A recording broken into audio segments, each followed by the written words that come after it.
Tapos na, wala nang kumpas para matukoy ang direksyon. Natatakot akong dito ko na ibibigay ang lahat. Sinuri ko na ang lahat. Walang problema, huwag kang mag-alala. Hintayin mo lang na makaipon ako ng pera. Kasal na lang tayo. Ang mga mata ko pala ay nakakakita ng lahat ng bagay. Palang. Ang kumpas na ito, si Lin Xiuxiu ang sumira. Huwag kang mag-alala. Ang kumpas ni Chen Yang ay ginalaw ko. Wala nang gabay ang kumpas. Siguradong mapapahamak siya.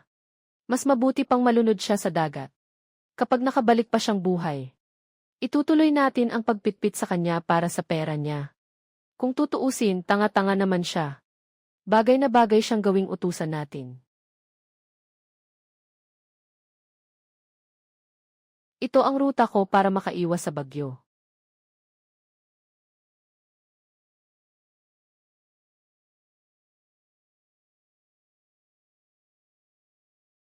Chen Yang, nakabalik ka pa talaga. Nakita mong buhay pa ako. Nagulat ka, di ba? Lin Xiuxiu, ano bang nagawa ko sa iyo? Pakikipaglandian sa lalaki. Panglalamang para sa pera. Talagang napakasama ng loob at puso. Mukhang tanga ako. Talagang malas ni Chen Yang na batang ito. Naikasal pa siya sa ganitong babae. Pati mukha ng manugang na wala na rin. Ang natira na lang ay ang bangka. Sinasabi mong ako ang sumira ng kumpas. Sino ang makapagpapatunay niyan? Matagal ko nang gustong makipaghiwalay sa iyo. Chen Yang, napakasama mo. Paano mo mapapasaya si Xiuxiu? Umalis ka na agad. Ganyan kang klaseng tao. Kung sino ang mahal mo, siya na ang bahala. Tama na, hindi na ako maghihirap pa. Ako, si Chen Yang, siguradong aahon. At gagawa ako ng pangalan sa dagat na ito. Sige nga, tingnan natin. Ano pa bang maaasahan mo sa buhay na ito? Tapos na. Hindi ko rin alam kung sa pagdating ng bukas. Kaya ko pa bang gawin ito ng ganito? Kung pwede naman. Sisigaw ako at hihilingin ko kay Zhao Shuai na makipagtrabaho sa akin ng malaki. 10:00 ng umaga. Dadaan dito ang pangkat ng isda. Kailangan kong pumunta roon para tingnan ang sitwasyon. Grabe, napakagandang huli nito. Kaso maliit lang ang bangka ko.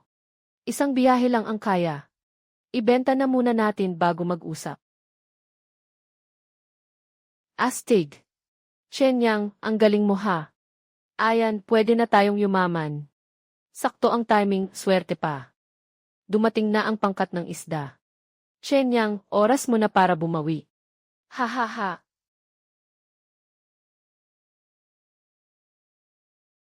Tatanggapin ba o hindi? Kung tatanggapin, magkano ang kaya mong ibigay? Binata. Maganda ang mga dinala mong paninda. Bibigyan kita ng 3 piso kada kalahating kilo. Hindi ka namin tatapatan ng lugi. Mas mababa sa 5 piso, wala nang usapan. Kung hindi ka taos pusong tatanggap, lalapit ako sa ibang tindahan para magtanong. Hindi, tatanggapin ko. Tatanggapin ko ayon sa presyong sinabi mo. Kung sa susunod ay makapagdala ka ulit ng ganitong klase ng paninda. Agad mo akong dalhan, ha? Kung gusto mo pang kumita ng mas malaki, kailangan mo pa ring maghanap ng katuwang. Kung aasa lang ako sa sarili ko, kahit mapagod ako, hindi rin ako kikita ng malaki. Bukas ng umaga, pupuntahan ko si Zhao Shuai. Tingnan ko kung gusto niyang makipagtrabaho sa akin. Zhao Shuai. Magkasama tayong lumaking magmula pagkabata. Hindi ako estranghero. Ngayon na nanghuli ako ng isda sa dagat, malaki ang kinikita ko. Gusto kitang isama. Hindi ko lang alam kung gusto mo. Sige na, Kuya Chen. Kampante ako sa pagkatao mo. Magkakasundo rin tayo. Handa akong makipagtrabaho sa iyo. Si Chen Yang, sarili niyang problema, hindi pa niya maayos. Sinasabi niyang dadalhin ka niya para kumita, maniniwala ka ba roon? Lagot.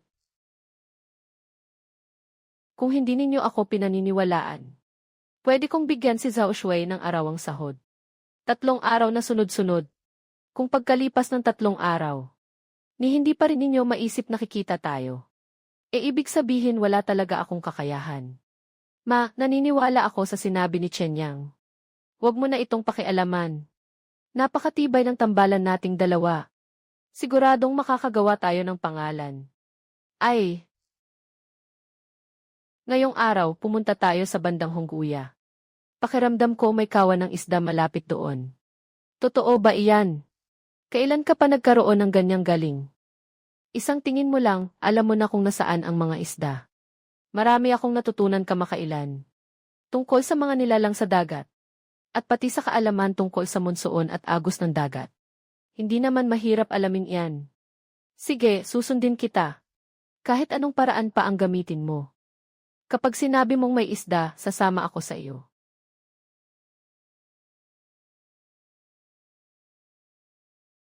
Dito mismo. Ihagis ang lambat. Hanga ako, talagang ang kahanga-hanga. Tama na tama ang sinabi mo. Talagang may kawan ng isdang dumaan dito. Siyempre naman. Kahapon pa lang, nasubukan ko na ito. Basta sumunod lang kayo sa akin. Siguradong makahuhuli tayo ng isda. Kung totoong ang ganyan, madali na tayong yayaman. Hindi masama. Sa panghuhuli ng isda sa dagat, hindi lang talino ang kailangan. Kailangan din ang lakas. Kung ako lang mag-isa, limitado lang ang mahuhuli kong isda. Kaya gusto kitang isama sa paglalayag. Sa ganitong paraan, pareho tayong mas makakakita ng pera. Kaso maliit lang ang bangka natin. Kung hindi, makakapaglagay pa sana tayo ng ilang lambat. Pag nakapag-ipon na tayo, dapat agad tayong magpalit ng bangka. Ngayong nagkaisa na tayo, kailangan munang maging low profile. Hindi naman minamadali ang pagpapalit ng bangka. Tungkol naman sa hatian natin sa pera. Ano ang nasa isip mo? O kaya bigyan mo ako ng nakapirming sahod? O kaya 1% na lang? Gusto mo ay 70%. Sa huli, sa iyo naman ang bangka. Sa iyo rin ang gasolina at pagkasira ng gamit. Ako lang ang magsisikap. Ganito na lang, bibigyan kita ng 2 hati. Kasama pa ang basic na sahod. Bago tayo magpalit ng bangka, ganito muna. Kapag nakapagpalit na tayo sa mas malaking bangka, ikaw na ang magiging deputy captain. Mas mataas na hatian ang ibibigay ko sa iyo. CJ.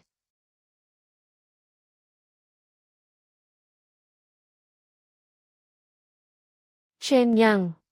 Dinadala mo sa maling landas ang batang si Xiao Shuai sa bahay namin. Maghapon na lang na hindi makita ang anino. Saan ba talaga siya nagliliwaliw? Sinasabi mo pang dadalhin mo siya para kumita. Mukha ka sa akin ay isa kang mandaraya. Ito ang sahod na ibinigay sa akin ni Chen Yang ngayong araw. Ang laki pa rin ng hachian.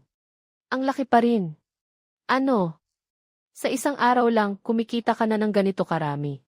Chen Yang, may kulang pa bang tao sa bangka mo? Kung kulang, sasama ako.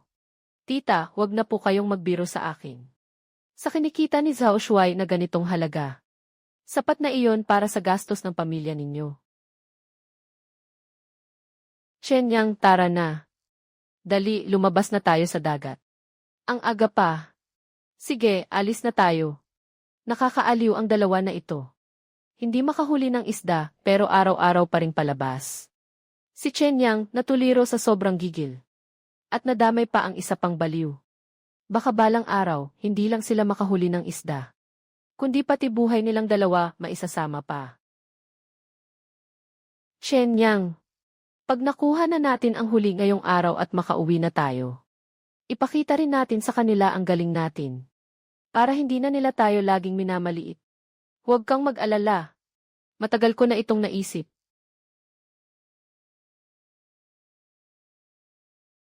Yujia Olong. Naku, ano itong? Parang nasapol natin ang pugad ng moonfish. Sobrang bihira ng ganitong isda. Sa buong pantalan. Sa loob na ng ilang taon. Wala pang nakakahuli ng ganitong isda. Ano bang nakakaiba rito? Basta sumunod ka lang sa akin. Mga madalas lang naman nangyayari ang mga ito. Hindi mataas ibenta ang karaniwang isda. Hindi na natin kadalasang iniisip yan. Kuya Chen, sobrang himala mo naman. Grabe. Pagdating ni Zhao Shuai sa pantalan mamaya, kumuha ka ng 2 isda. Umikot ka muna ng 2 beses sa nayon. Tapos saka ka umuwi. Ang 2 isdang ito, tig-isa para sa pamilya natin. Itabi natin at tayo ang kakain. Sobrang bihira ng ganitong isda. Siguradong mahal ito, di ba? Kung tayo mismo ang kakain. Hindi ba sobrang luho noon? Huwag kang mag-alala, ayos lang.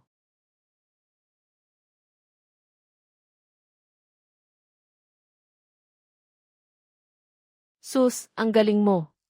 Saan mo ba nakuha ang ganitong bihirang isda? Ito ba ang isdang nahuli ninyo ni Chen Yang? Ito lang ang 2 ito. Ang 2 ito, tig-iisa para sa pamilya. Pangkain natin mismo. Ang ibang isda, dinala na sa bayan para ibenta. Ma, sabihin mo nga, ang galing ni Kuya Chen Yang, di ba? Sa buong nayon natin. Sino bang may kakayahang makahuli ng moonfish? Preskong lamang dagat, araw-araw may dating na sariwa. Preskong lamang dagat. Tito Lee, tingnan mo na ang paninda. Magbigay ka ng presyo, sige na. Tapat ang negosyo, magbigay ka ng maayos na presyo. Nga, tapat ang negosyo, iho. Grabe, ang swerte mo talaga. Maging ang ganitong bihirang kayamanan ay nakuha mo pa. At ang dami pa. Iho, huwag ka munang magmadali. Ang dami ng premium na panindang ito. Hindi ko mauubos mag-isa. Pasok ka muna at maupo. Magsaa ka muna, tatawag lang ako. Magtatanong ako sa ibang malalaking boss. Muyaw. Lumabas ka at ipagtimpla mo ng tsaa ang bisitang ito. Samahan mo siyang makipag-usap. Papa, tatawag lang ako. Iho. Itong mga isda, bibigyan kita ng 50 yuan kada gin. Wala kang tutol, di ba? Ang kargang ito, higit 200 gin. Sapat na para maging mayaman ka. Tapos na. Ganito ba kagaling si tatay? Sa isang kargang isda, pwede ka nang yumaman. Hahaha, hindi ba pwede ka pang lokohin ni tatay? Ikaw na batang mokong. Mag-aral kang mabuti kay Kuya Chen Yang.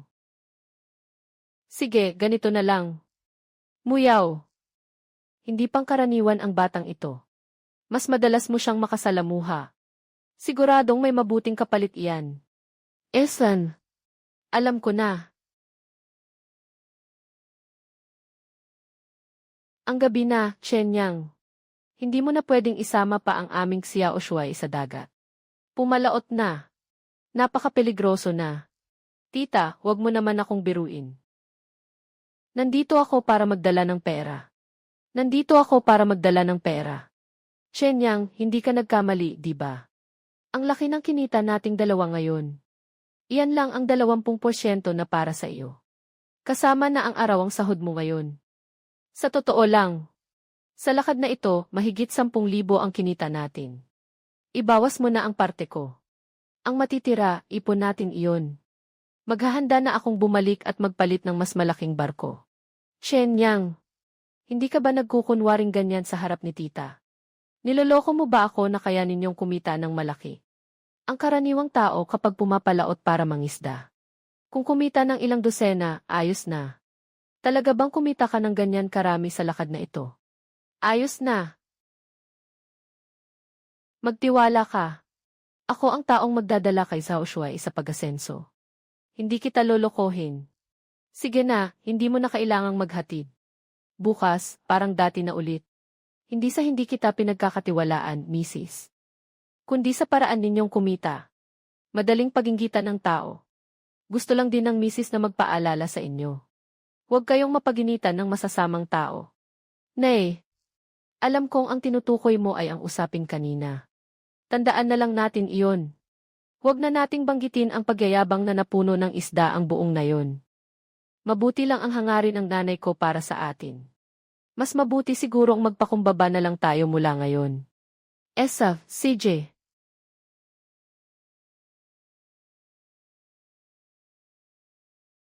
Xiu. Kakagaling ko lang sa paglibot sa nayon. Narinig ko raw na si Chen Yang na iyon. Swerte raw nitong mga huling araw. Bukod sa pagpapasabog ng bodega. Nakakahuli pa raw ng mga bihirang uri ng isda. Mukhang kumita rin siya ng kaunti. Siya lang. Paano niya nagawa iyon? Baka may tumutulong sa kanya. O baka may nakuha siyang libre. Iyon din ang iniisip ko. Balak ko munang magsiyasat. Tingnan natin kung ano talaga ang nangyayari. Pagdating ng oras, makakaisip tayo ng paraan. Paano natin mapapasa atin ang biyayang ito? At mapunta sa atin. Siuksyu, sinundan ko ang dalawang batang iyon. Buong maghapon talaga. Masasabi kong napag-aralan ko na sila ng husto. Tapos na. Pakiramdam ko. Nasa bangka nila ang problema. Kailangan lang nating makaisip ng paraan para mapasa atin ang bangka. Saka tayo magkakaroon ng ganito kagandang swerte. Ibig mong sabihin si Chen Yang. O yung dati niyang mukhang kakaiba. Walang kakaiba roon. Kaya niyang makahuli ng napakaraming isda. Dahil lang sa sirang bangka na iyon. Hindi rin naman umaasa sa kumpas ang lalaking yon. Nakatayo lang siya sa bangka at tumitingin-tingin sa paligid. Tapos naghagis na ng lambat. Hindi naman sa bangka ang dahilan. Kung hindi sa bangka, saan pa? Kung ganoon, madali na. Bilhin na lang natin ang bangka. Kung gagawin natin yan, tiyak na mapupukaw ang hinala ni Chen Yang. At ang pagiging mapagbantay niya. Huwag kang mag-alala. May naisip na akong paraan. Kuya Chen Yang, talagang nakakahiya. Kanina, pagbalik namin mula sa pangingisda sa dagat. Nabangga namin nang hindi sinasadya at nasira ang bangka mo. Paano, pwede ba yan? Diretso na lang naming babayaran ka. Bibilhin namin ang bangka mo. Tapos bumili ka na lang ng bago.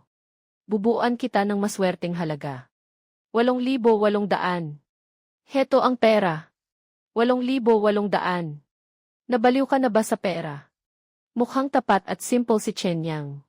Hindi ko inakalang madilim pala ang budhi niya. Nga, ilang taon na rin ang bangkang to. Pinakamarami na ang 4 o 5,000. Hindi talaga papatok ang bentahang to. Tanging hangal lang ang bibili.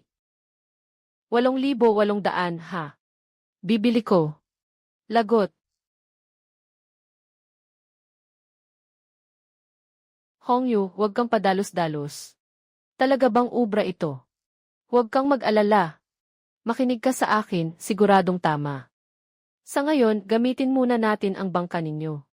Chen Yang, ang binanggit mong presyo kanina, sobrang wala sa hulog. Mas wala sa hulog pa ang. Pumayag pa ang timang na iyon. Ano ba nang nangyayari dito? Kung hindi ako nagkakamali, inakala ni na Mahongyu at Lin Xiuxiu na maihuli tayong isda. Dahil sa bangkang iyon. Kaya, sila mismo ang nag-imbento at umarte ng eksenang pagbangga ng mga bangka para ipakita sa atin at para mapilitan tayong ibenta ang bangka. Kuya, napansin ko sa'yo na hindi lang sa paghahanap ng isda ka matalas ang mata. Matalas ka rin sa pagtingin ng tao. Anong klase ng huli ang gusto mong kunin ngayon? Hindi yata tama yan. Kuya Chen Yang, hindi ba ang mga mangingisda sa dagat kumukuha ng kabuhayan? Pag inihagis na ang lambat, ano bang mahuhuli natin sa dulo? Wala namang nakakaalam. Huwag kang mag-alala. Alam ko kung ano ang nasa dagat. Kung ganoon, gusto kong manghuli ng alimango o alimasag. CJ, pumunta ka roon. May sobrang laking alimasag doon. Ayos. Manghuli tayo ng alimango.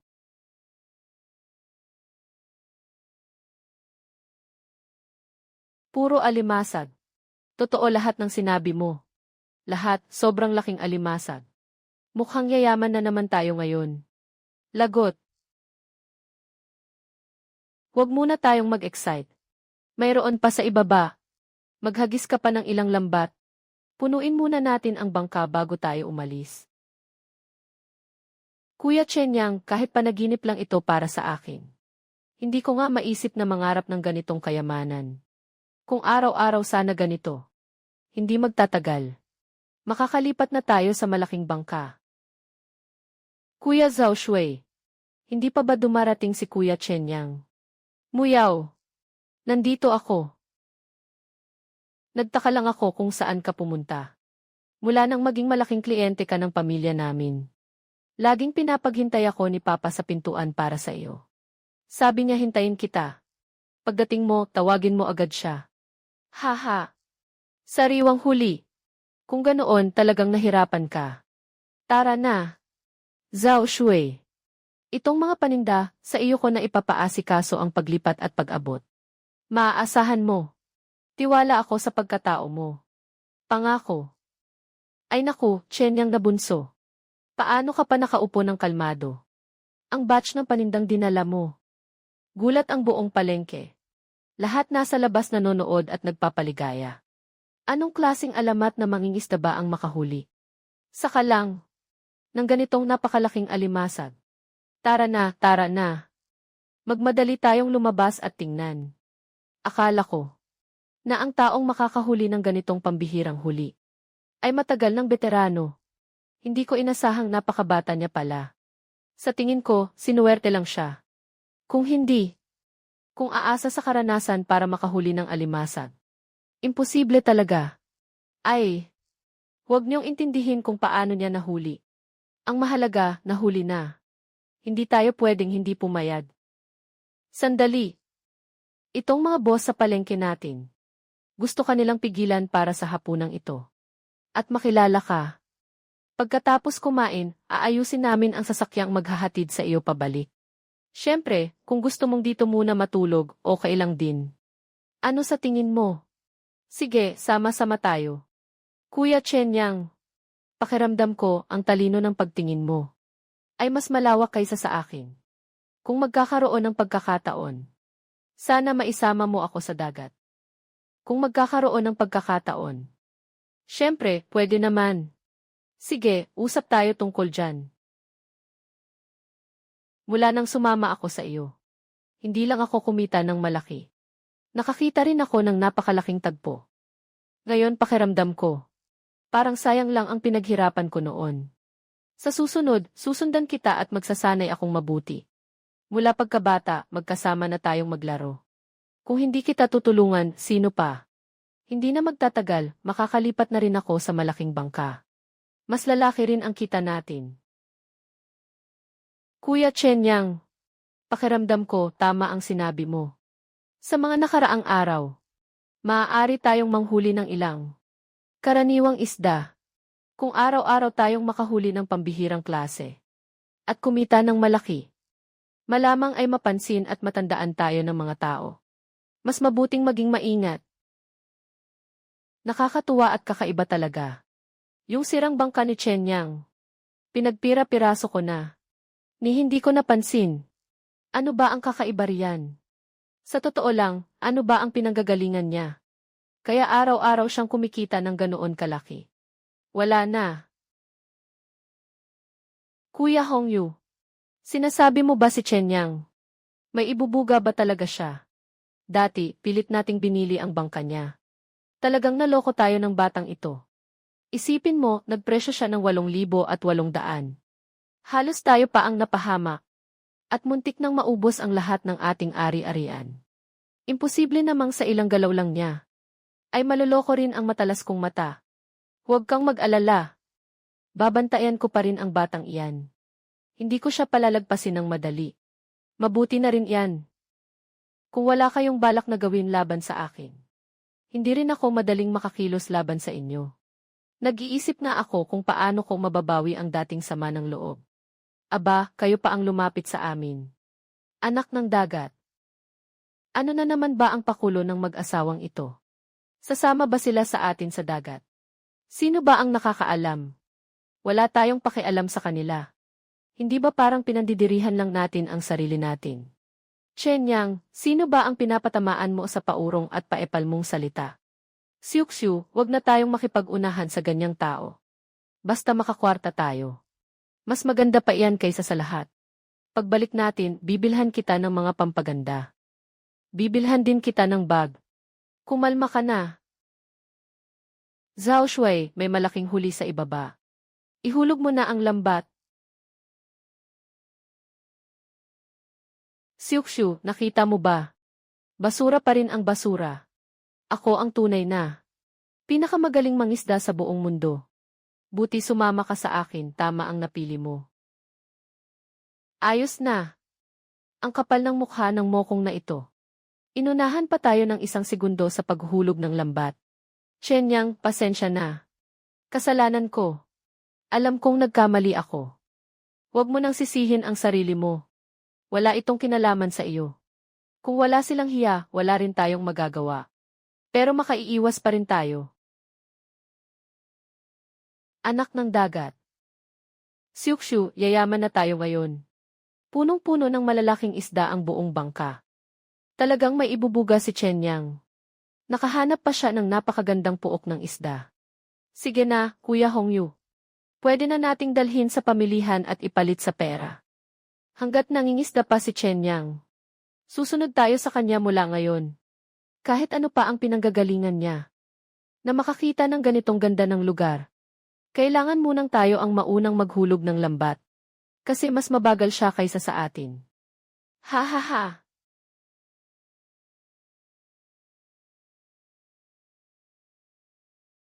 Hai sihaw. Muzihaw.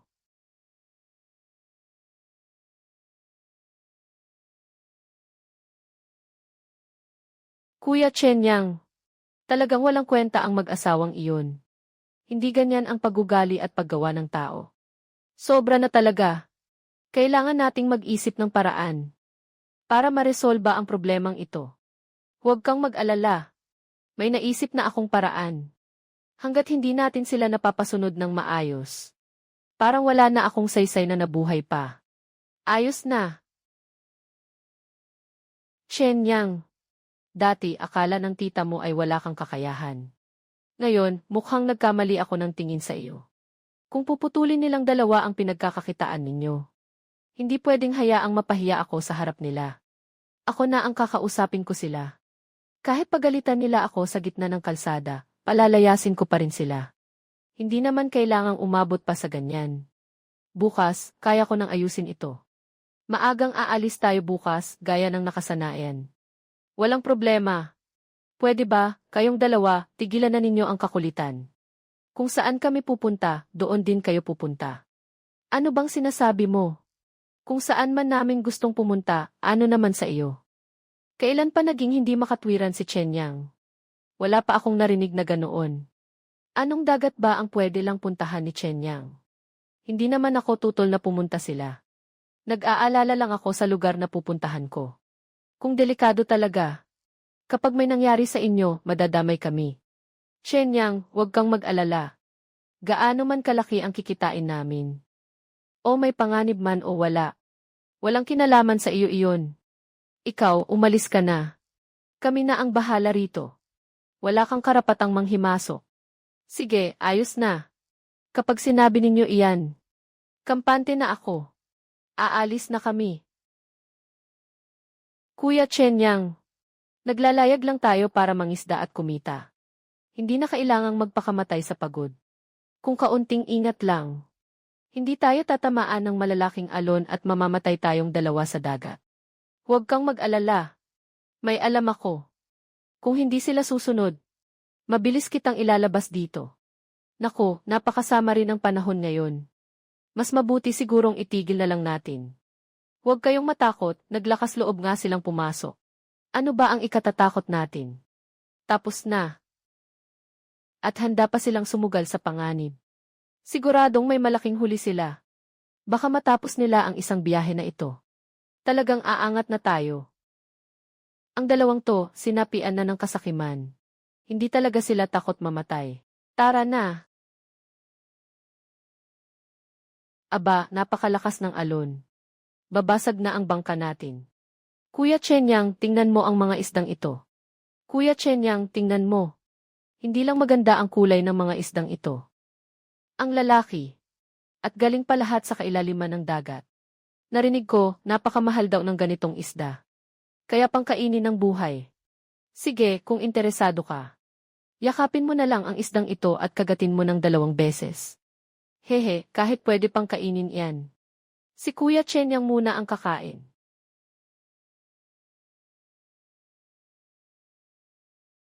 Tingnan mo ang 2 ito.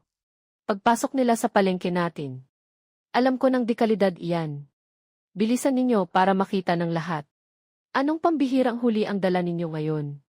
Chen Yang, iho. Ang taas talaga ng kasikatan mo.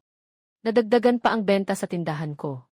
Kung magkakaroon ng pagkakataon, kailangan kitang pasalamatan ng maayos. Papa, Kuya Chenyang, mali ang direksyong tinahak mo ngayon. Iba ito sa karaniwan. Baka gusto lang nilang mamasyal sa bayan. Sumama ka na rin. Kung magkakaroon ng pagkakataon, maglabas ka na rin ng kaunting pera para sa kanila. Ipakita rin natin ang pasasalamat natin. Tapos na.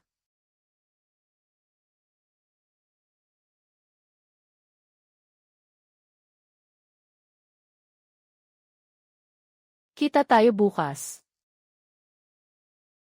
Papa, kakapunta lang sana si Chenyang sa palengke ng mga materyales. Sabi niya, gusto niyang ayusin ng kaunti ang bahay namin. Talagang mabait at masunuring anak. Kailangan nating humanap ng paraan para matulungan siya. May nangyari ba? Sabi ng tatay ko, buti na lang at nandyan ka. Dahil sa'yo, umayos ng husto ang negosyo ng pamilya namin. Sa pagkakataong ito, kami naman ang tutulong sa pagpagawa ng bago mong bahay. Parang pasasalamat na namin iyon sa'yo. Talaga, hindi na kailangan. Ako na mismo ang bahala rito. Nakakahiya naman, paano pa namin kayo maaabala? Sige, simulan na natin. CJ. Ang ganda ng kapalaran ni Chenyang. Pati yung mga boss na nakipagtrabaho sa kanya ay kusang dumating para tumulong. Kumita siya ng malaki. Tapos may tumutulong pang mga mabubuting tao. Talagang bumalik na ang swerte niya. Ayan, mas maayos na. Noon, hindi man lang natin kayang tingnan ng diretsyo si Chenyang. Ngayon, hindi lang siya kumikita ng pera. May pinakamagarang bahay pa siya sa buong nayon. Ayos na. Kuya Chenyang, sa palagay ko, yung 2 taong iyon noon. Kung nakita nila tayo na ganito, tiyak na pagsisisihan nila ng husto. Akala nila kapag inagaw nila ang bangka, maagaw din nila ang swerte ni Chenyang. Ngayon, pinapagawa na nga ni Chenyang ang bahay. Pero sinusundan pa rin nila sa dagat. Ang isang barko ng swerte na wala naman talaga. Itong demonyong si Chenyang. Halos ikinamatay pa natin. Kung hindi lang siya naipit sa bagyo, ako mismo ang sasaksak sa kanya. Huwag ka nang magsalita. Itipid mo na lang ang lakas mo. Buhay lang tayo makakaganti.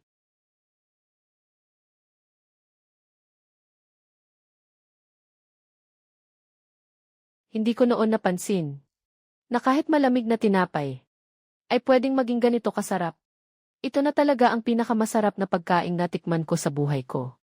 Kuya Hongyu, hindi pwedeng ganito na lang ito matatapos. Tingnan mo si Chenyang. Mula nang yumaman ulit siya at magpagawa ng bagong bahay. Hindi ko malunok ang galit na ito. Huwag kang mag-alala. Hindi ko siya palalagpasin. Hindi ko papalampasin ang batang iyon. Malaki lang talaga ang kapalaran niya.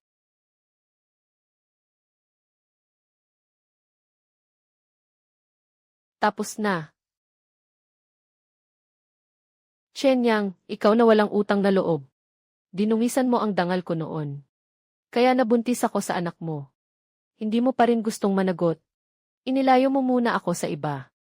Tapos naghahanap ka pa ng paraan para saktan ang buhay naming 2 sa dagat. Napakalupit ng puso mo. Ano? Chenyang, ikaw. Ikaw pala ang ganyang klase ng tao. Lin Xiuqiu, nasisiraan ka na ba ng ulo? Kapag nakita mo ako at hindi mo ako tatawagin ng ilang beses, hindi ka mapakali. Di ba? Maganda ang mood ko ngayon. Ayokong makipagtagpo sa'yo. Layo pa ang kaya mong takbuhan. Halika nga, tingnan niyo itong walang hiya. Si Chenyang, pagkatapos akong pagsamantalahan, hindi na ako kilala. Paano pa ako mabubuhay nito? Hindi ko talaga akalaing itong si Lin Xiuqiu ay nagdadalang tao ng anak ni Chenyang. Kung totoo nga iyan, siguradong malaking halaga ang ibabayad ni Chenyang kay Lin Xiuqiu. Si Chenyang ay tapat at simple. Talagang kaya niyang gawin iyon. Nabubuhay pa ba tayo sa mga sinabi ni Lin Xiuqiu? Lin Xiuqiu, sino ka para magsalita ng ganyan? Anong ebidensya mo? Hindi pwedeng ikaw lang ang magsabi sa lahat. Sa ilang salita mo lang, ipapadampot mo na ako. Pwede bang maging makatwiran ka naman? Hindi naman nagsasalita ang batang nasa sinapupunan. Hindi niya iyon mapapatunayan. Isa akong dalagang walang bahid dungis. Hindi pwedeng gamitin ko ang sarili kong linis para siraan ka, di ba? Para dungisan ka. Lagot. Lin Xiuqiu. Ikaw at si Ma Hongyu magkasabwat kayong dalawa. Matagal na panahon na. Kahit nabuntis ka pa nga. Tiyak na sa kanya iyon. Kalokohan. Malinis at walang bahid ang ugnayan namin ni Kuya Hongyu. At maayos ang pagdadala ko sa sarili ko. Noong una lang ako pinilit ni Chen Yang. Kaya ako nawala sa sarili noon. Alam kong magsisimula na ang totoong ganting salakay. Ikaw mismo ang walang hiya. Kaya hindi ko na kailangang isaalang-alang ang mukha mo. Tita Zhao, pakiusap lumabas ka at magsalita. Kalahating oras ang nakalipas. Nakadikit ka sa may pader ng bahay niya. Ano ba talaga ang narinig mo? Paano ko ba ito maisasabi? Nadaanan ko lang ang likod na pader ng bahay ni Lin Xiuqiu. At may narinig akong ingay sa loob. Kaya umakyat ako sa pader at nakinig sandali. Silang dalawa. Wala silang ginawang matinong bagay. Sina Lin Xiuqiu at Ma Hongyu. Kakatakas lang nila mula sa panganib sa dagat. Pagkatapos nilang kumain, nakarecover sila kahit kaunti. Tapos nagkakabit sila. Ano ang ibig sabihin nito? Ibig sabihin, hindi lang sila mga sanay ng gumawa ng ganyan. Alam pa nilang hindi buntis si Lin Xiuqiu. Nagkakalat ka lang. Hindi ako nagkakalat. Kung hindi ka pa rin papayag, kaya kong tawagin ang kapitan ng nayon. Para siya ang magpatakbo ng patas at makatarungan. Kung buntis ka nga, babayaran kita ng 30,000 yuan. Kung hindi ka buntis, mangangahas ka bang magbayad sa akin ng 30,000 yuan? Hindi ako makikipagsugal sa iyo. Isa ka lang walang silbing wala ng patutunguhan. Kuya Hongyu, umalis na tayo. Tapos na. Bahay ko ito. Pumunta kayo kung kailan nyo gusto. Umalis kayo kung kailan nyo gusto. Nagtanong ba kayo sa akin? Huwag kayong umasa dahil lang marami kayo. Hindi ibig sabihin noon na natatakot ako sa inyo. Kung may sasabihin kayo, sabihin nyo na. Kung wala, palayain nyo na kami. Gusto nyo nang umalis? Humingi na ba kayo ng tawad kay Brother Chen Yang? Kung pumunta rin ako sa bahay nyo, at mumurahin kita ng walang katapusan. Tapos aalis akong parang walang nangyari. Papayag ka ba? Sige, aminado kami na nagkamali kami. Nagbulag-bulagan kami. Hindi dapat namin ininsulto si Chen Yang. Pasensya na. Bakit niyo ako tinitingnan? Hindi ako hihingi ng tawad sa walang kwentang iyan. At ikaw, Ma Hongyu. Napakawalang silbi mo rin talaga. Sinindak ka lang nila ng kaunti. Tapos agad kang humingi ng tawad sa kanila. Sa buong buhay mo. Huwag mo nang asahang titingalain pa kita. Bakit ka pa nangahas na sapakin ako? Tingnan mo nga ang duwag mong itsura. Pahiram ka man ng lakas ng loob, mangangahas ka ba? Hintayin mo, makikita mo kung aabutin ka ng palo ko. Muyaw. Dapat mo talagang pagbutihan. Matuto ka kay Kuya Chen Yang. Hindi lang siya marunong magmahal sa mga kaibigan. Marunong din siyang umalam ng tama at mali. Hindi niya hinahayaan na manaig ang masasama. Hindi ka talaga malulugi sa kanya sa hinaharap. Tay, ano bang sinasabi ninyo? Tapos na. Hahaha, lasing lang si Papa.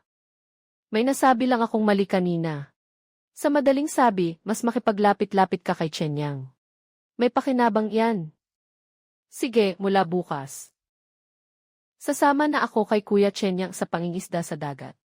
Kuya Chen Yang, kung ganoon, ako na muna ang aatras. Para mabigyan kayong dalawa ng pagkakataong makapag-usap ng kayong dalawa lang.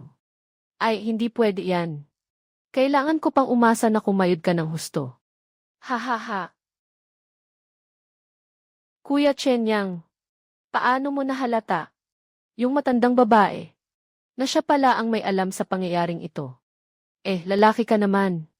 Dapat may kaunti ka ring sariling sikreto. Akala ko, marunong ka rin palang magpaligoy-ligoy, Kuya Chen Yang. Hindi naman sa nagpapaligoy-ligoy ako. Sa totoo lang, pagbasa lang ito sa kilos at salita ng tao. Nang si Lin Xiuqiu ay para patunayan ang sarili niyang pagiging inosente. Habang nagsasalita ng kalokohan. Ang alay na iyon. Paulit-ulit na gustong sumingit at magsalita. Kaya siguro sinabi ng papa ko na matuto raw akong mabuti sa'yo. Alam mo na, talagang mas marami kang alam kaysa sa akin.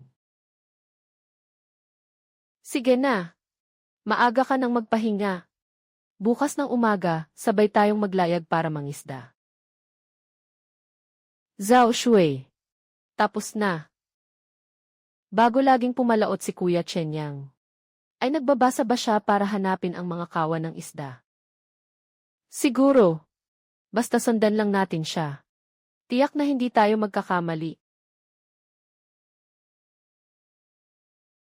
Wow, ang sarap ng ganitong pakiramdam. Ano namang nakakatuwa dyan? Sanay na kami lahat. Kapag may nahuli na tayong malaking isda, sigurado akong matutuwa ka at tatalon-talon ka pa. Kuya Chenyang, ngayon, may inihahanda ka bang pambihirang mahuhuli? Sandali. Ang ibig mo bang sabihin, anong isda ang mahuhuli natin? Si Kuya Chenyang ang may sabi niyan.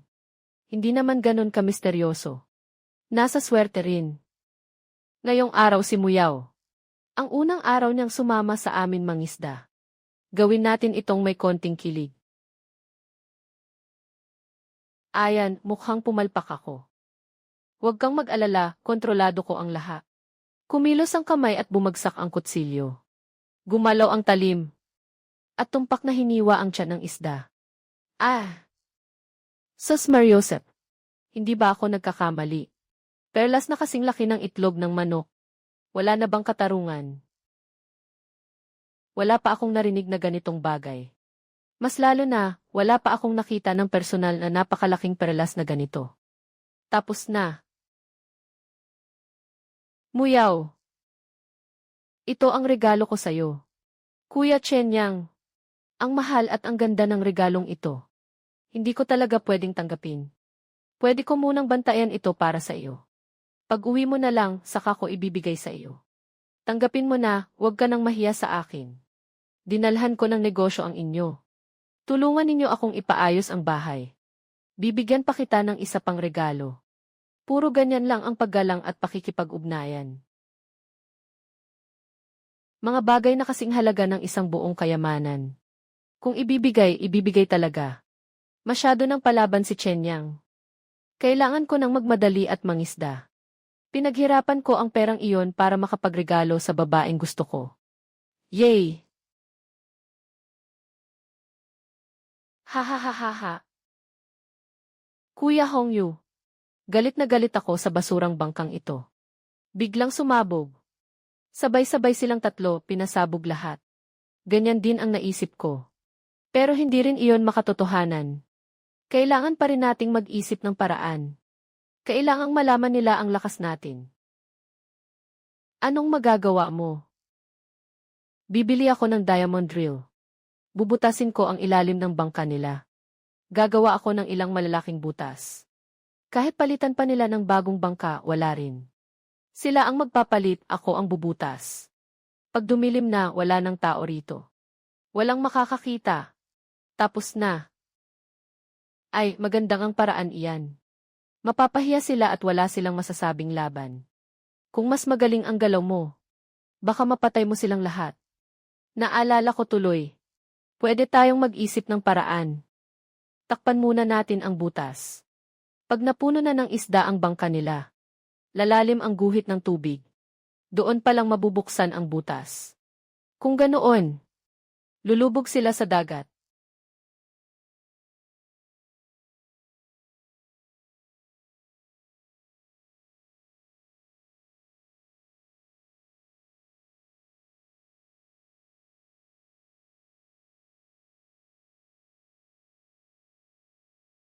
Muyaw. Ngayon, umuwi ka muna sa bayan para tumulong sa palengke. Ako at si Zhao Shuai na lang ang sasama sa paglabas sa dagat. Kuya Chenyang, bakit biglang ganito? May nangyari ba? Malalaman mo rin ang totoo. Huwag ka na munang magtanong. Dalhin mo ang life jacket at lubid. Umalis na tayo. Kanina lang silang tatlo roon nagkakagulo. Ayaw sumakay sa bangka.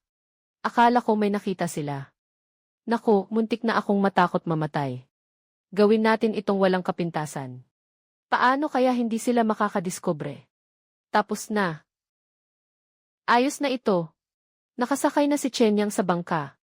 Patay na siya ngayon. Kuya Chenyang, may nakita ka ba kanina? Nilooban ba ang bangka? May pumunta kagabi. Sinubukan nilang hindi tayo makalabas sa dagat. Kung nagpagod sila ng husto para rito. Kung hindi tayo pumalaot. Sayang naman ang mabuting loob nila. Maghanda ka na. Kailangan nating humanap ng paraan para makaligtas. Tapos na, tapos na. Maaaring malunod kaming dalawa sa pagkakataong ito. Ang ganda ng bangka. Bakit biglang nabutas ng ganito kalaki? May nananabotahe sa atin. Pero huwag kang mag-alala. Masisiguro kung wala kang mangyayari.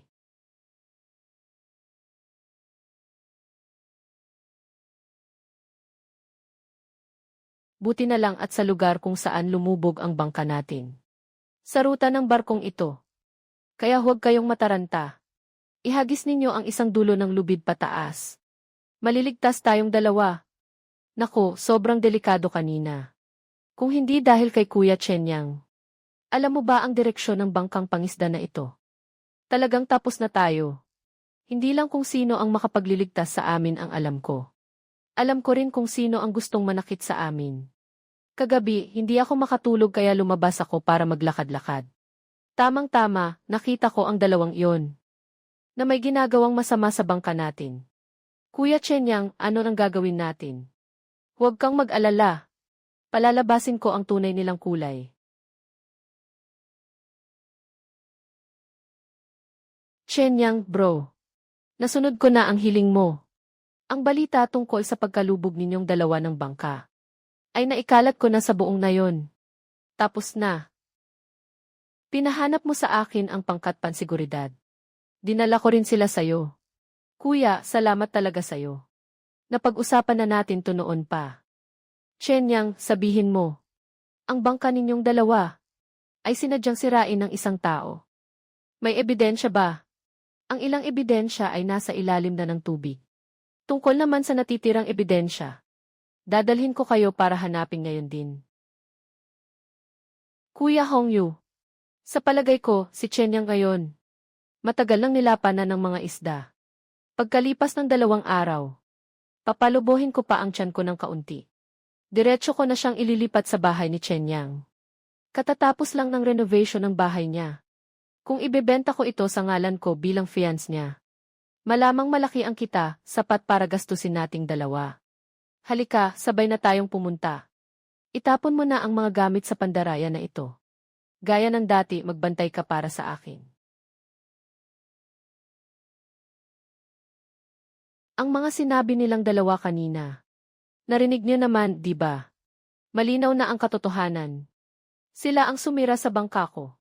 Nasa kanila ang mga gamit na ginamit sa krimen. Matibay ang ebidensya. Dalhin na ang mga tao. Nagkakalat ka lang ng kasinungalingan. Kailan ba namin kayo sinaktan? Sobrang husay mo talagang magbintang ng walang basehan.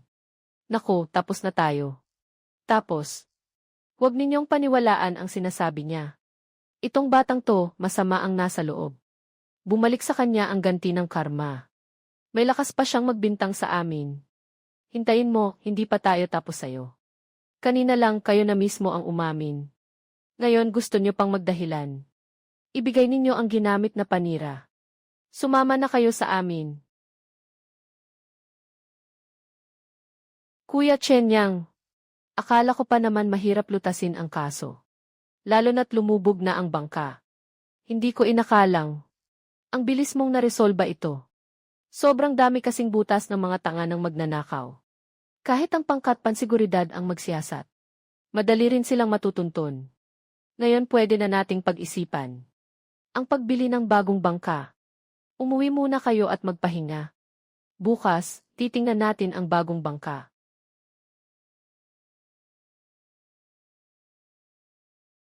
Kuya Chenyang, ayos ka lang ba? Mula nang pinauwi mo ako kahapon. Hindi na ako mapakali. Parang may mangyayaring masama. Hindi ko rin alam kung ano nang nangyayari sa akin. Huwag kang mag-alala, tingnan mo nang mabuti. Oh, di ba ayos lang ako? May kaunting aberya kahapon. Natatakot akong madamay ka. Matatakot ka. Kaya pinauna ka na naming umuwi. Pasok ka, maupo ka muna. CJ. Kagabi, nadala na sila. Nalinis na rin ang usapin tungkol sa bangka. Malapit nang mapalitan ang bangka natin. Sige, ako na ang maghahanda ng almusal mo. Kailangan mo pa rin akong isama sa dagat para mangisda. Wala na ang bangka. Magpapahinga muna tayo ngayon. Pero okay lang. Ilalabas kita para makagala. Tingnan natin ang bagong bangka. Pumili ka ng gusto mo. Talaga, ang saya naman. Kuya Chen Yang. Nandito rin pala si Muyaw. Siguradong ikaw ang magluluto ng almusal naming dalawa.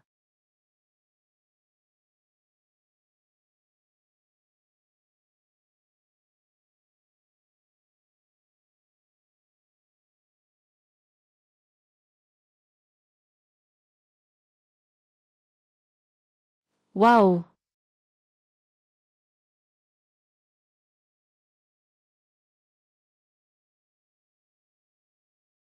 Oy, oy, oy, oy.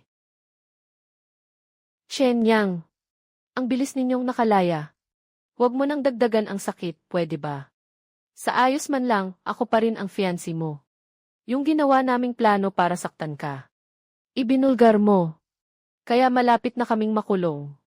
Ang tigas naman ng puso mo. Tama na. Nga, kapatid na Chen Yang. Isipin mo na lang na nagkakilala tayo sa gulo. Susubukan naming makapag-ipon ng pera para bayaran ka. Pwede bang ituring mo na lang na tapos na ito? Kung hindi mo kami patatawarin, makukulong kami. Pare-pareho tayong taga na yon. Hindi mo pwedeng gawin yan. Nagkabanggaan lang, nagkakilala. Gamit ang pait. Noong butasan ninyo ang ilalim ng bangka ko. Hindi yan ang gusto ninyong mangyari. Ang plano ninyo, hintayin akong lumubog sa dagat. Para makalipat kayo sa bahay ko at maibenta ang bahay ko. Shen Yang, alam kong nagkamali ako. Totoo, nagsisisi na ako. Kahit ano nang ipagawa mo, gagawin ko. Basta huwag mo lang akong ipakulong. Kung pera ang pag-uusapan, dapat lang nabayaran ninyo ako. Kung makukulong ba kayo, hindi ko na pakikialaman. Sapat na ang perang ito para mabayaran ang bangka mo. Tapos na ang usapang ito. Pwede nang isara ang usapin tungkol sa pinsala sa bangka. Pero yung nawawalang kargamento sa bangka, at ang pinsalang emosyonal ni Zhao Shuai at ako. Paano naman? Kayong dalawa, ang kapal ng mukha ninyong pumunta rito. Kayo ang gumalaw sa bangka. Ang lakas ng loob ninyong dalawa. Buti na lang walang nangyari kay Kuya Chen Yang. Hindi ko kayo basta palalampasin. Nadala lang kami ng bugso ng damdamin. Nang makita naming kumikita kayo ng malaki. Nainggit kami kaya nagkamali. Isipin niyo na lang na mabait at mapagbigay kami. Huwag na kayong pumatol sa aming dalawa. Pwede ba? CJ. Enye. Pwede, hindi ko na kayo papatulan. Magdagdag pa kayo ng 3,000 piso bilang danyos. At pwede nang tapusin ang usapan. Kung hindi, mas mabuti pang makulong na lang kayo. Para hindi na ako nababadrip kapag nakikita ko kayo. Naibenta na yung lumang bahay. Ibig sabihin, ito na lang talaga ang pwede naming ibenta. Pag naibayad na namin sa inyo ang perang ito, wala na kaming maiiwan ni isa. Wala na talaga kahit ano. Ikaw rin ang may kagagawa nito kaya wala na kami. Kuya Chen Yang, hindi talaga namin pwedeng basta palampasin na lang ito. Nabayaran na nila ang pinsala sa bangkang pangingisda. Bukod pa riyan, handa pa rin silang magdagdag ng 3,000 yuan. Ipambayad sa aming dalawa. Malaki na rin iyon. Kung talagang gipitin sila, baka hindi rin maganda ang kahinatnan. Chen Yang, kuya. Narinig kong bumili ka ng bagong malaking bangkang pangingisda. Dapat lang na magdiwang tayo ng maayos.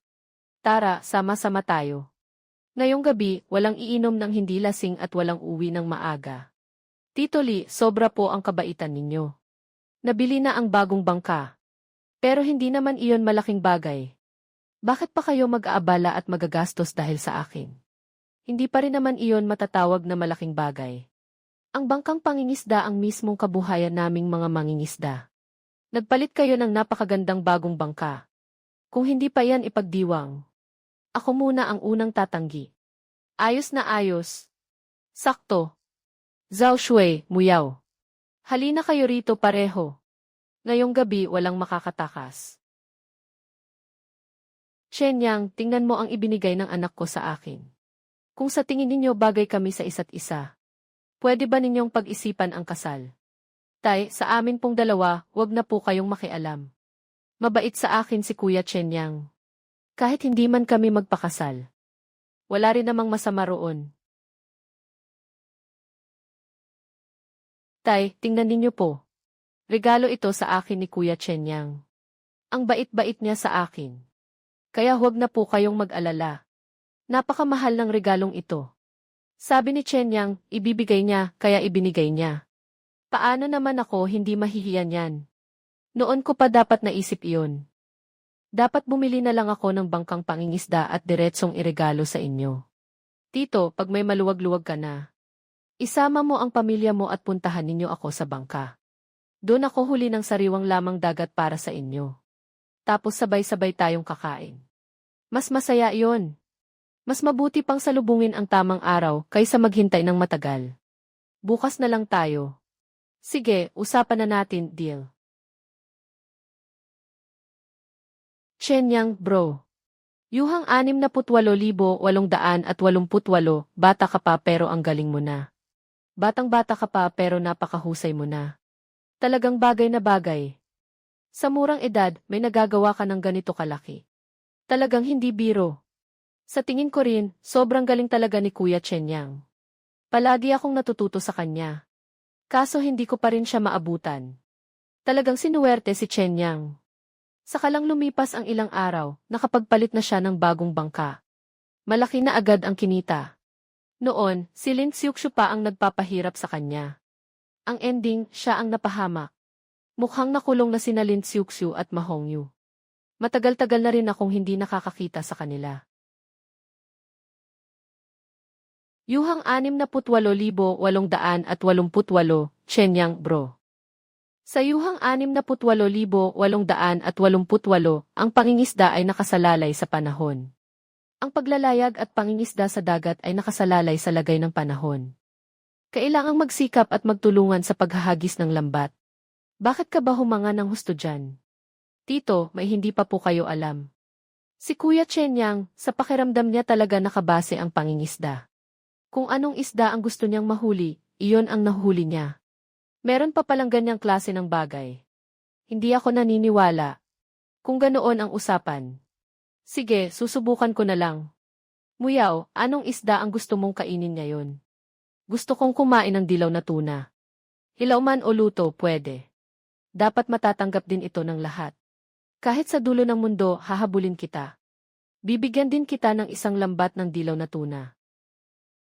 Umupo kayo ng maayos. Pupunta na ako sa direksyong iyon. Ay grabe, Kuya Shenyang. Ang seryoso mo naman. Hindi kaya totoong makakahuli ka talaga ng dilaw na tuna? Tay, hindi pa palya si Kuya Shenyang.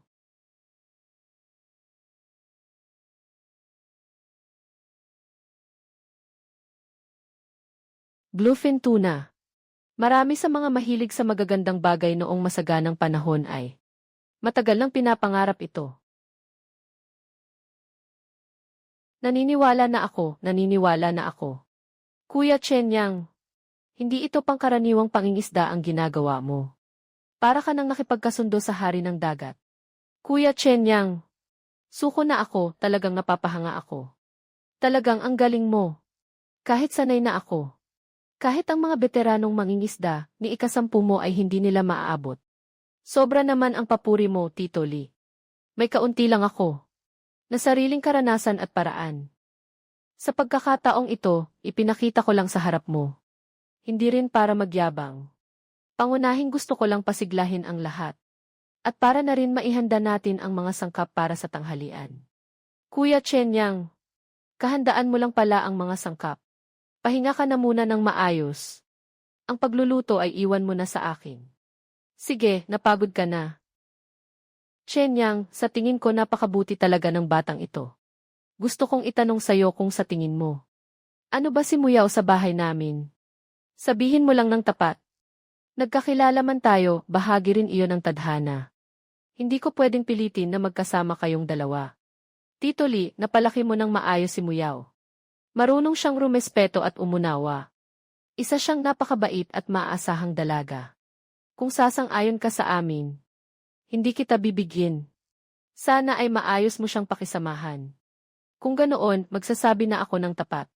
Ipinagkakatiwala ko sa iyo si Muyaw. Saka lang ako mapapanatag. Sana maging maayos ang buhay ninyong dalawa sa hinaharap. Naniniwala ako sa sarili kong paningin.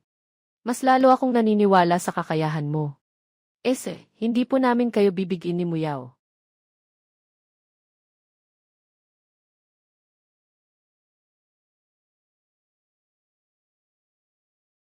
Shenyang, maihihilingin sana kami.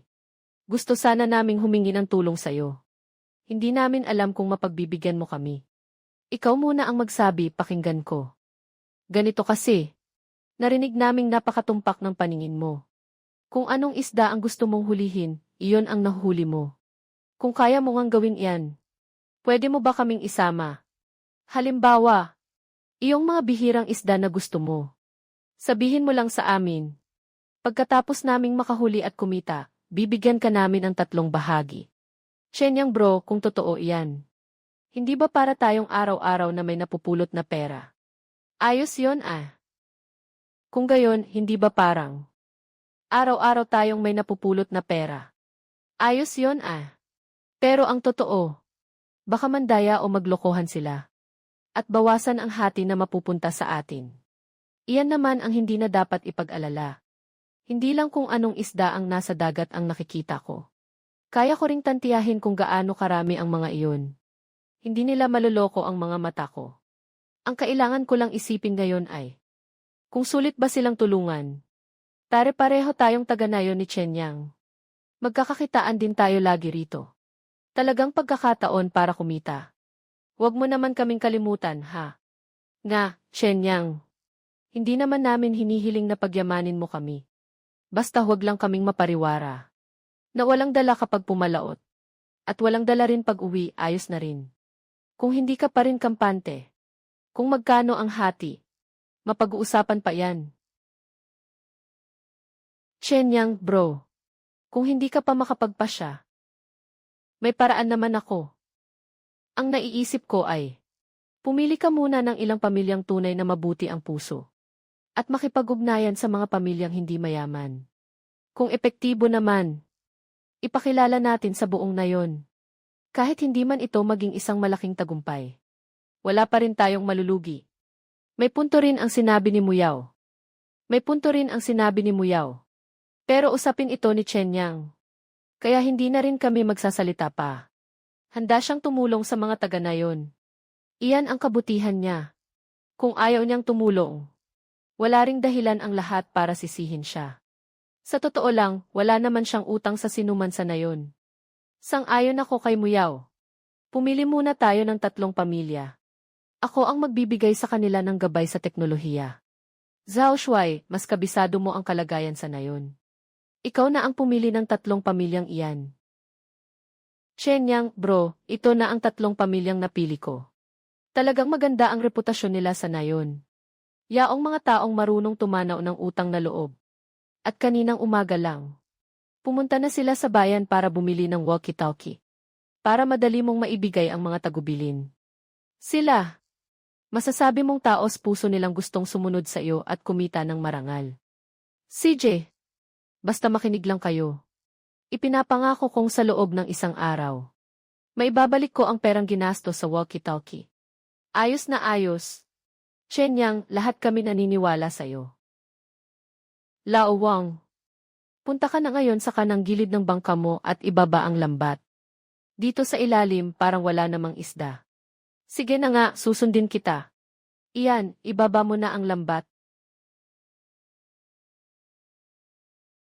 Shenyang, bunso. Ang galing mo talaga.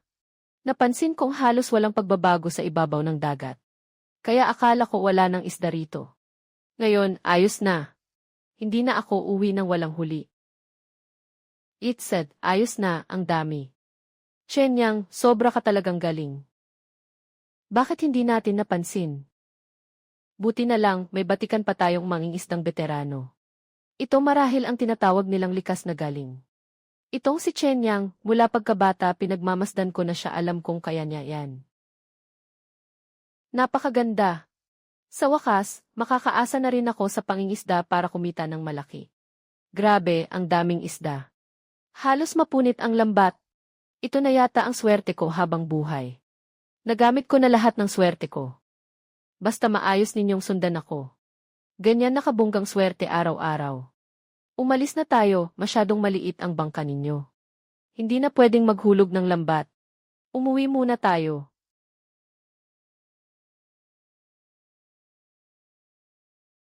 Ano nang nangyayari rito? Nakipag-ugnayan ang tatay ko sa palengke ng seafood sa bayan. Ang iba pang mga boss. Nagbukas kami ng branch dito sa pantalan ng nayon ninyo. Kapag nakahuli na kayo ng isda, maaari ninyo itong maibenta agad. Mas napadali pa para sa inyo. Kami rin makakakuha ng pinakamainit at pinakasariwang isda. Napakaganda niyan. Noong dati kapag marami kaming huli, naghihirap kami kung paano dadalhin sa bayan. Talagang napakabigat. Kaya pala sabi mo abala ka nitong mga araw na ito. Wala ka ng oras sumama sa amin sa dagat.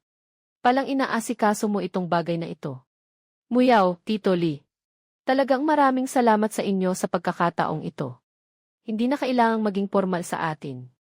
Nagbukas kami ng branch dito. Halos walang gastos. Hindi gaanong naapektuhan. Ang mahalaga kapag may truck na panghatid ng sariwang isda. Ang buhay na isda sa nayon natin. Maaari nang maipadala agad. Dati marami tayong malalaking kliyente. Pagkarinig nila sa nangyari sa inyo, gusto nilang makipag-partner. Pero pagkatapos nilang pag-isipan, naisip nila na medyo mataas ang gastos. Kaya tuluyan na silang umatras. Sa totoo lang, basta ang nahuli natin ay sapat na sariwa at maganda ang kalidad. Maaari naman nila itong tanggapin. Sa huli, ang ginastos nilang puhunan isasama rin sa presyo. Ganito na lang pag-usapan natin mamaya ng gabi. Para sa atin, pambihirang pagkakataon ito. Aba, isang bihira at di na maulit na pagkakataon. Hahaha, Chen Yang. Lahat kami ay tumatanda na. Hindi rin namin gaanong naunawaan ang mga sinasabi ninyo. Pero malinaw sa akin ang isang bagay. Pero sa akin, malinaw ang isang katotohanan. Napakalaking tulong mo sa amin. Napakalaki ng naitulong mo sa amin. Hindi rin namin pwedeng hindi kayo tulungan. Nga, kung may kailangan kang tulong mula sa amin, sabihin mo lang agad. Tiyak na tutulong kami. Kung hindi dahil sa iyo, wala sana kaming kahit isang kusing na kita. Malinaw iyan sa puso naming lahat. Kayo na ang bahala, huwag kayong mag-alala. Kung sakaling kailanganin namin kayo, hindi ako magdadalawang isip na hihingi ng tulong. Ngayon, umuwi muna kayo at magpahinga. Ang ibang usapin, saka na lang natin pag-usapan. Tito Lee, magsalita na tayo ng diretsahan. Sa pangisda ko ngayon, kumita na ako ng malaki. Matapos kong marinig ang mga usaping pangnegosyo ninyo, bigla akong may naisip. Baka pwede akong mag-invest at magpatayo ng ilang cold storage at cold chain. Para matiyak na ang isda natin dito pag nailabas na, ay mananatiling sariwa pa rin.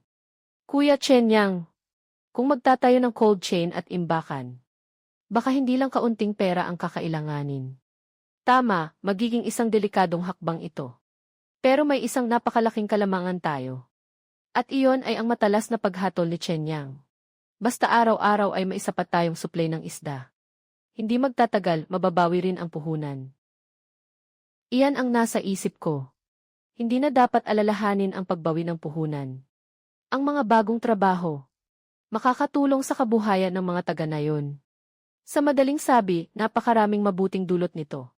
Kuya Chen Yang, hindi ko kailanman kinwestiyon ang iyong paghatol at kakayahan. Basta gusto mong gawin ito. Kami lahat ay buong lakas kang tutulungan. Ang hinihintay ko ay ang sasabihin ninyo. Bukas magsisimula na tayo ng trabaho. Sulitin natin ang paborableng sitwasyon natin. Magpapatayo tayo ng imbakan sa baybayin para sa cold chain. Kayong tatlo sa paglaot ninyo ngayon. Magsisid kayo sa mga lugar na minarkahan ko. Lalabas kami ni Zhao Shuai para ayusin ang ilang bagay. Hindi na kami pwedeng sumama sa inyo. Chen Yang, kung may aasikasuhin ka, sige lang. Basta malinaw mong sabihin sa amin kung saan mangisda. Malaki ang utang na loob namin sa inyo. 65,506.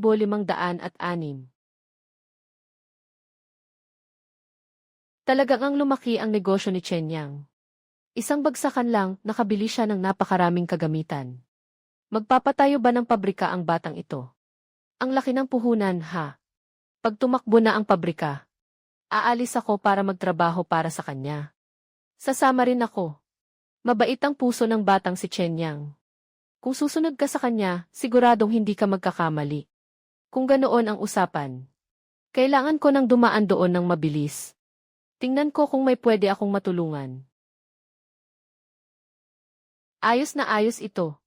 Noong una, ang maliit na bayang pangistaan na ito. Mga ilang taon pa bago sana mangyari ang mga ganyang bagay. Ngayon, naasikaso na ni Chen Yang.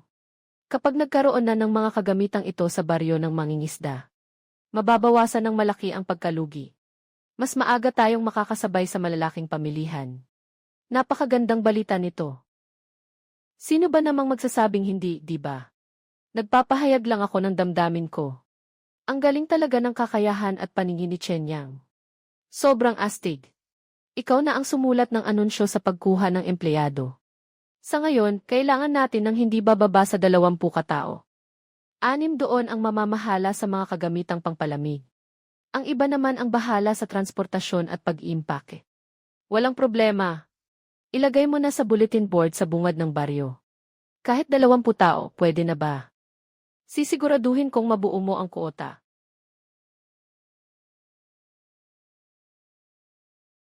Marami akong lakas. Kaya kong gumawa ng mga trabahong pang-iimpake at panglilipat. Alam ko rin ang gawaing elektrikal. Kaya ko ring magbantay ng mga kagamitang pangpalamig. Gusto ko ring magtrabaho sa pabrika ni Chen Yang.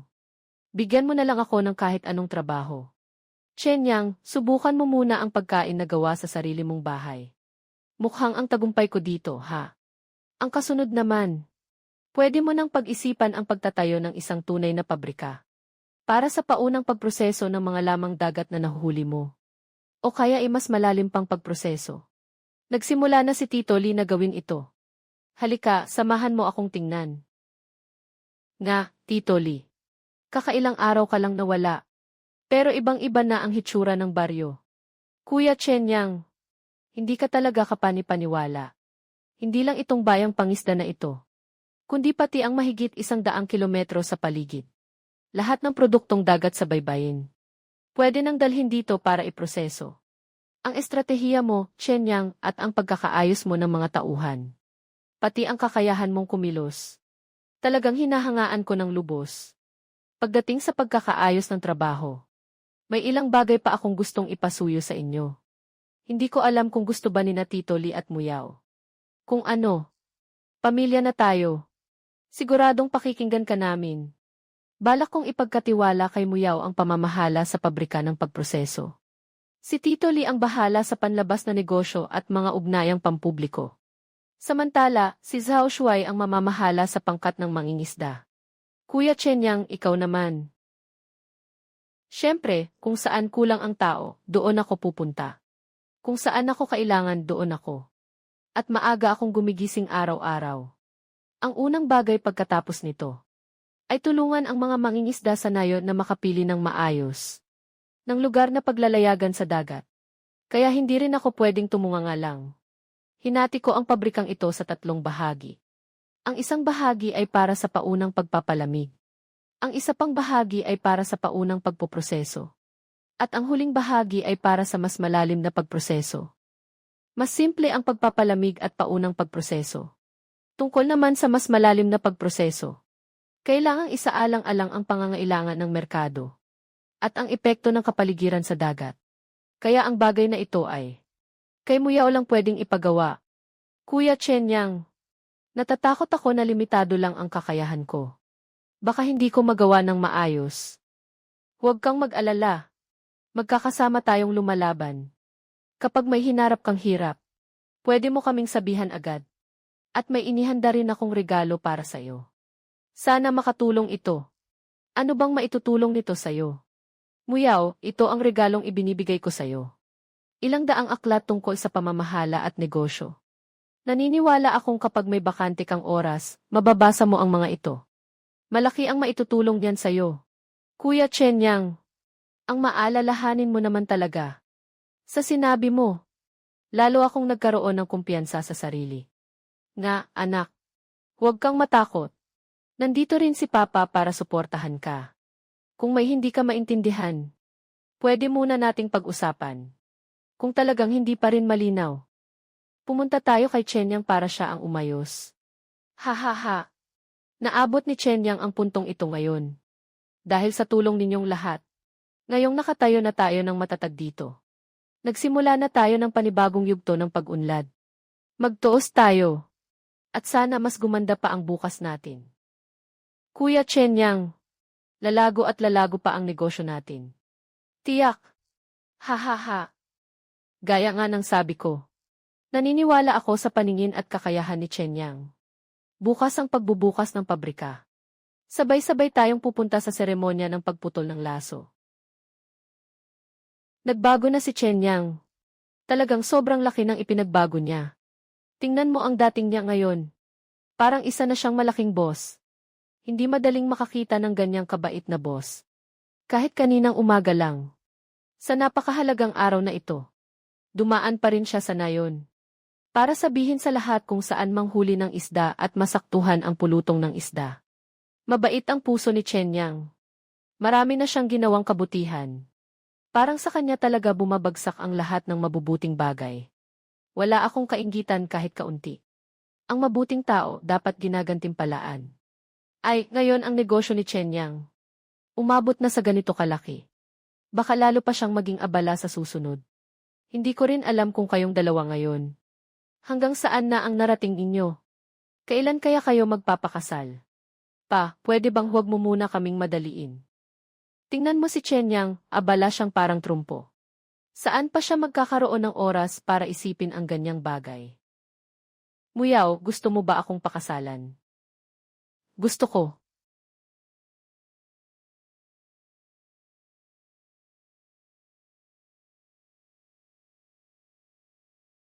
Asawa ko. Nakita mo ba? Nahanap na ng ating anak na babae ang mabuting mapapangasawa. Wakas,